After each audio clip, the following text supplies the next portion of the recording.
મહીસાગર જિલ્લાના ખાનપુર તાલુકાના પ્રગતિશીલ ખેડૂત પરમાભાઈએ આત્મા પ્રોજેક્ટ અંતર્ગત પ્રાકૃતિક કૃષિ મોડેલ ફાર્મ તૈયાર કર્યું છે.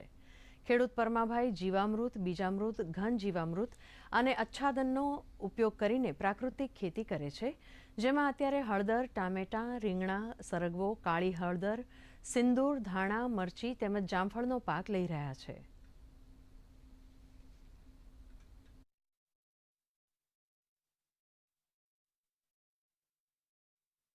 જ્યારથી પ્રાકૃતિક ખેતી ચાલુ કરી ત્યારથી હું દરેક આયામોનો ઉપયોગ કરીને હું ખેતી કરું છું.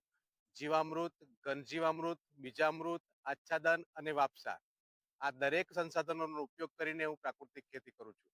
મને આમાંથી ફાયદો થયો છે. અત્યારે જે પ્રાકૃતિક ખેતી કરે છે તેમને અત્યારે માર્કેટ મેળવવા માટે કોઈ જરૂરિયાત નથી, કેમ કે તેઓનું જે કઈ ઉત્પાદન છે તે અમારા ખેતીવાડી અને આત્મા વિભાગનો જે સ્ટાફ છે તે પોતે જ ખરીદી લે છે અને તે પણ બજાર કરતા સારા એવા ભાવે ખરીદે છે, જેનાથી પરમાભાઈને પણ આર્થિક સારો એવો નફો મળી રહ્યો છે.